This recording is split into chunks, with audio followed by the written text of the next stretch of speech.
Oke teman-teman, jumpa lagi bersama saya di Flores Channel. Dan kali ini saya bersama dengan teman Mario Sumba namanya. Kali ini kita mau bahas tentang pernyataan Gubernur NTT yang melarang orang-orang miskin untuk melahirkan lagi atau memiliki punya anak lagi gitu.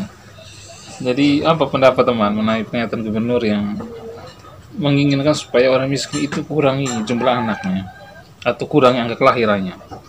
Ya, untuk bicara soal itu, kenapa ada pernyataan, dan itu pernyataan tersebut dengan bahwa pengelarangan terhadap orang miskin untuk memiliki anak melebihi dari batas kemampuan, itu sebenarnya saya rasa kurang bagus lah gitu. Jadi dalam hal ini kurang bagus berarti karena sebenarnya manusia ini memiliki haknya masing-masing, yaitu hak asasi manusia. Jadi kalau ada pelarangan atau pernyataan seperti itu, pelarangan terhadap orang miskin memiliki anak lebih dari tapal batas, jadi saya rasa orang-orang itu tidak melihat dari sisi HAM gitu, hak asasi manusia secara pribadilisme gitu. Ya. Seperti itu. Berarti teman-teman ini berbeda dengan saya. Kalau saya mencerna pernyataan Gubernur untuk melarang orang-orang miskin jangan melahirkan seperti ini. Jadi ini adalah salah satu cara untuk memutuskan mata rantai kemiskinan gitu. Karena selama ini kan pemerintah kan berjuang keras untuk memutuskan mata rantai kemiskinan di NTT. Maka sasaran pemerintah adalah kepada orang miskin untuk mengurangi jumlah anaknya gitu. Karena selama ini kita lihat kan jumlah anak banyak, sementara orang tua mereka tidak mampu untuk memberikan pelayanan kepada anaknya, seperti memberikan pelayanan pendidikan kepada anak-anak, biaya pendidikan gitu, terus biaya kesehatan pada anak-anaknya, terus biaya asupan, memberikan asupan gizi kepada anak-anaknya, itu kan yang kita lihat kan selama ini kan tidak ada. Makanya kita sering dengar bahwa ada istilah stunting, gizi buruk. Karena itu, makanya saya setuju. Di sini kita harus perhatikan baik-baik dulu pernyataan Gubernur. Gubernur itu tidak melarang orang miskin untuk beranak, tapi Gubernur itu menekan supaya jumlah anaknya yang dikurangi. Misalnya anak yang mungkin dari 6, 7, 8 orang bisa dikurangi menjadi 2 orang. Jadi sebenarnya apa yang disampaikan Gubernur itu, kalau dicerna dengan akal sehat, dicerna dengan orang yang memiliki kemampuan SDM yang bagus, saya rasa masuk di akal apa yang disampaikan Gubernur itu. Itu adalah salah satu cara untuk memutuskan mata rantai kemiskinan. Itu. Yang kedua adalah apa yang disampaikan Gubernur itu sejalan dengan program KB, di mana salah satu dalam program KB itu adalah 2 anak cukup. Itu menurut saya. Itu sekali lagi saya katakan bahwa itu adalah salah satu cara untuk memutuskan rantai kemiskinan di NTT. Coba Anda bayangkan berapa jumlah anak para pejabat, berapa jumlah anak anggota DPR, berapa jumlah anak pengusaha di Indonesia ini. Kalau kita perhatikan teman, jumlah anak-anak orang kaya ini atau orang-orang kaya ini memiliki jumlah anak palingan 2, 3 orang, 4 orang. Mentok di situ. Contohnya saja Presiden Jokowi anak berapa? 3 orang. Presiden SBY berapa anaknya? 2 orang. Secara kalau kita lihat dari finansial, dari ekonomi, mereka itu orang yang sangat mapan sekali.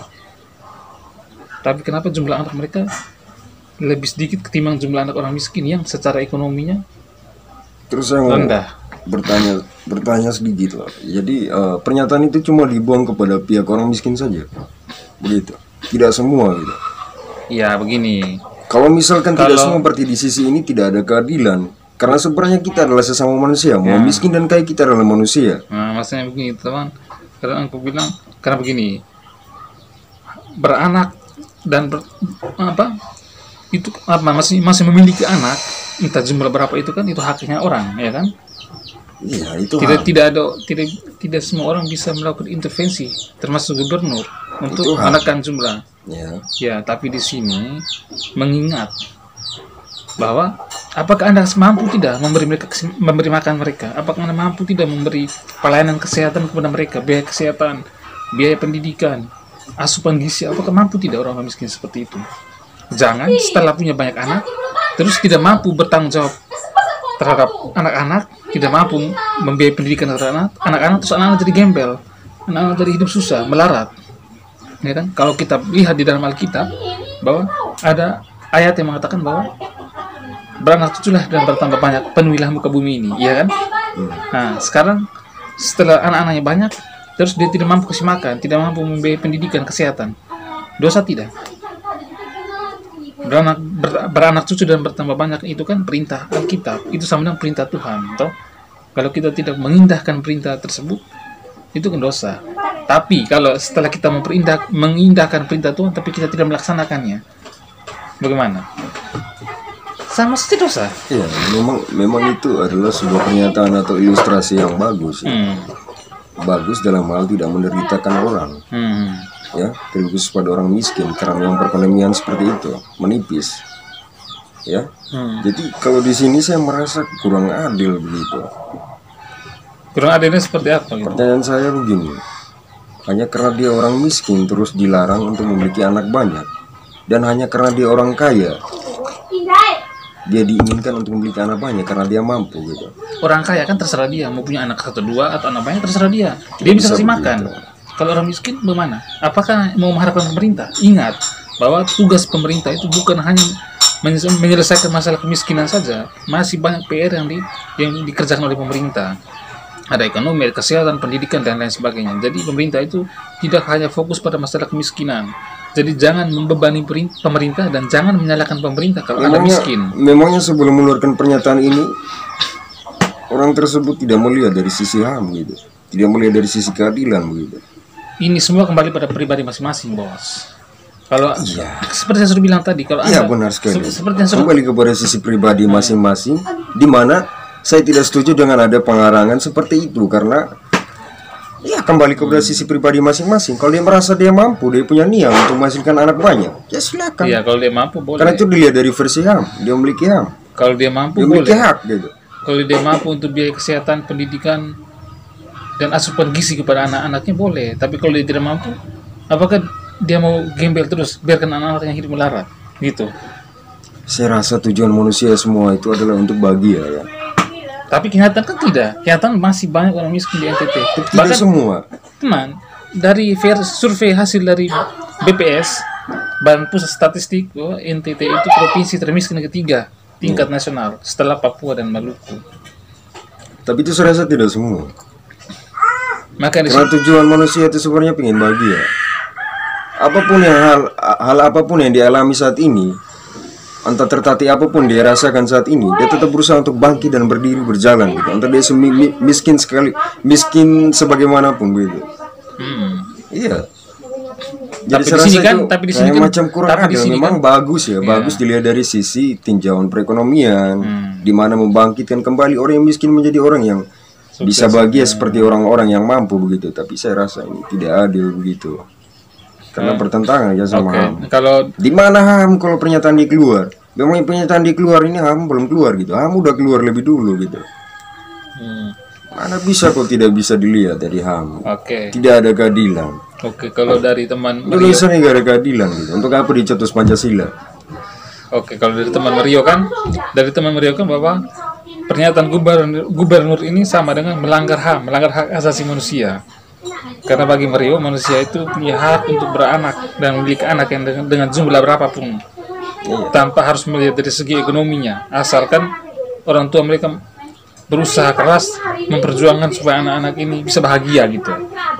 Karena budaya manusia ini adalah budaya yang tergantung sama adat. Ketika dia memiliki seorang anak, pasti ada jenjang urusan adat. Saya tambahkan sedikit dulu. Jadi tidak ada terlantar kalau di sini. Karena kita punya keluarga, kita punya adat, kita punya tradisi. Saya tambahkan sedikit dulu bahwa kita manusia, kita punya tempat tinggal yaitu tanah. Di mana kita berdiri. Kalau soal terlantar, kecuali kedua belah pihak, memang asal dari keluarga yang terlantar. Cara seperti itu. Kalau sedemikian seperti itu mungkin tidak secara 100% bahwa orang miskin itu yang mempunyai anak terlalu banyak itu disalahkan. Hanya beberapa orang saja. Jadi begitu, tidak bisa seperti itu. Itu karena tidak ada keadilan. Karena Indonesia adalah negara hukum, menjunjung tinggi angka keadilan maksudnya. Kalau dari mana HAM, kalau misalnya dilakukan seperti itu. Dari Maria tadi bilang pembatasan jumlah anak untuk orang miskin itu sama dengan melanggar HAM. Kalau dari pribadi saya, ini bukan melanggar HAM, tapi ini kembali pada pribadi masing-masing. Terserah Anda yang rasa di hidup Anda susah. Anda kalau mau punya banyak anak, terserah. Intinya Anda harus mampu memberi pendidikan yang layak untuk anak, kesehatan yang terjamin, dan kesehatan dan asupan gizi yang baik itu, pertumbuh kembangnya anak, sehingga anak tidak menjadi stunting atau gizi buruk dan lain sebagainya. Terus bagi saya pernyataan gubernur ini kalau dicerna, sekali lagi ya, kalau dicerna dengan akal sehat, memang bagus, baik. Ya. Tujuannya adalah untuk salah satu tujuannya adalah mensejahterakan, memutuskan mata rantai kemiskinan di NTT. Sama halnya. Nah, itu bagi pribadi saya, karena saya melihat bahwa orang kaya ya punya anak tuh palingan 1, 2, 3 orang, 4 orang. Padahal secara ekonomi mereka tuh orang yang mapan, yang kalau kita katakan bahasanya seperti ini, mereka tidak kerja selama 1 tahun pun mereka masih bisa kasih makan anak. Sedangkan orang miskin yang penghasilan per hari juga kecil, upah yang kecil, tapi berani punya banyak anak. Setelah punya banyak anak, tidak mampu membiayai pendidikan anak dan lain sebagainya, tidak mampu memberikan asupan gizi yang baik kepada anak dan lain sebagainya, terus anak menjadi terlantar, susah, sengsara. Akhirnya kasus kemiskinan ini bertambah terus dan tidak bisa diputuskan. Terputus gitu.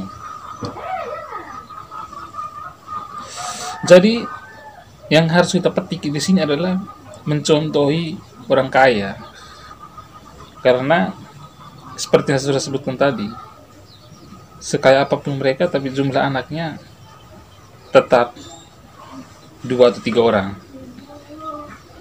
Jadi tujuan gubernur itu baik. Bagi saya itu bukan pelanggaran HAM, tapi kembali pada pribadi Anda. Kalau Anda rasa mampu, bagi yang miskin, dia rasa mampu untuk punya banyak anak, silakan. Ya, tapi pernyataan dari gubernur juga itu kembali kepada sisi pribadi masing-masing. Boleh dia membuang pernyataan seperti itu. Kalau dari pribadi masing-masing tidak menyetujui itu, tetap memiliki anak, sama saja. Ya. Saya tambahkan sedikit lagi. Ketika Anda hidup dalam cara mendriver kehidupan kita, begitu maksudnya. Saya tambahkan sedikit lagi. Jika kita hidup dalam kemiskinan, jangan salahkan pemerintah.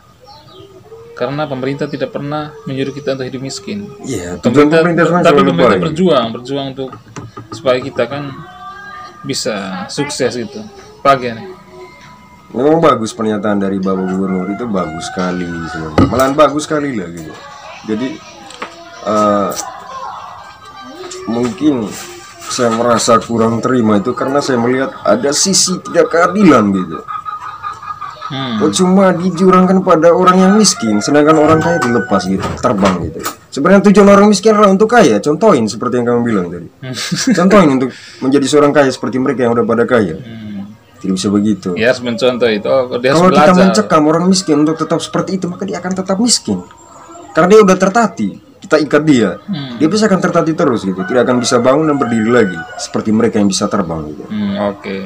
Satu lagi, jangan membawakan budaya lama tuh masuk ke budaya sekarang. Contohnya seperti apa? Soal ada istilah lama tuh, banyak anak banyak rezeki tuh. Itu kan istilah kuno itu tuh. Istilah tuh bangsat. Siap. Istilah itu kalau pakai di saat sekarang ini tidak cocok lagi. Kalau istilah itu pakai di zaman dulu kan masih relevan gitu tuh. Kalau untuk di saat sekarang istilah banyak anak banyak rezeki itu istilah yang sudah tidak baik, pantas lagi digunakan. Tapi bukti untuk di tahun 2020 saat ini nih anak banyak gitu. Karena sampai 20 orang lah. Karena ditinjau 5 orang saja. Karena ditinjau dari segi ekonomi, segi sosial. Kok dibilang banyak sih? Maksudnya bagaimana? Maksudnya bagaimana? Sampai keluar pernyataan dari gubernur anak banyak dilarang, penglarangan. Bukan melarang punya anak, tapi melarang jumlah anak yang dikurangi. Ya sama halnya seperti itu. Bukan dilarang tidak boleh punya anak. Mengerti apa yang disampaikan itu? Ini nyawa loh.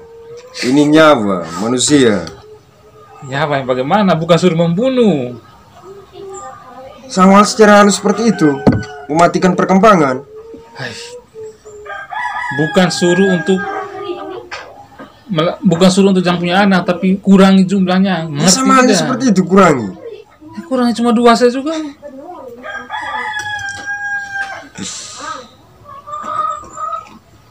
Dengan kurangi, orang-orang bakal tidak mau punya anak. Kalau misalnya orang-orang tidak punya anak, Mau siapa Indonesia? Tidak mungkin, Tidak ada pemimpin lagi.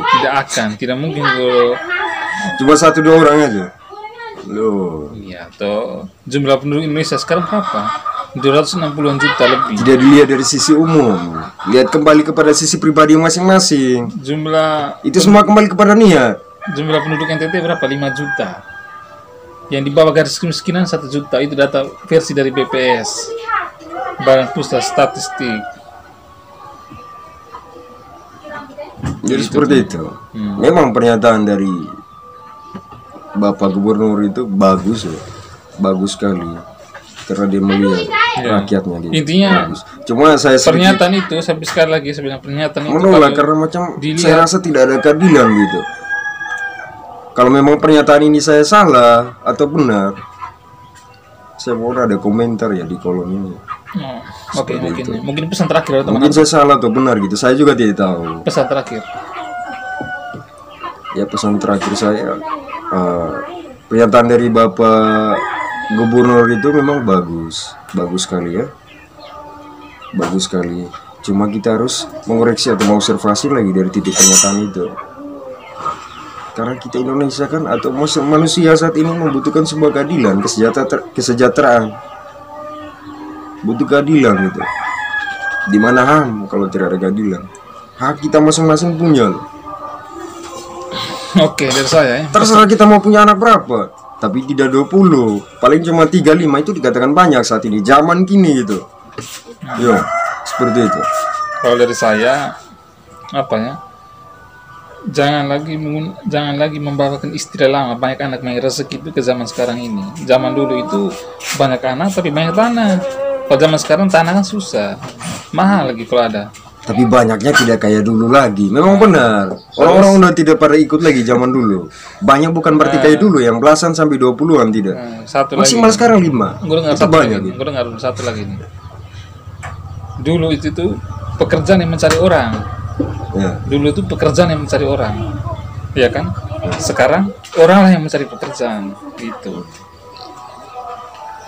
Oke, mungkin ini saja. Oke, sekian dan terima kasih. Kalau misalnya ada komentar langsung turun di komentar saja. Oke. Kami tunggu.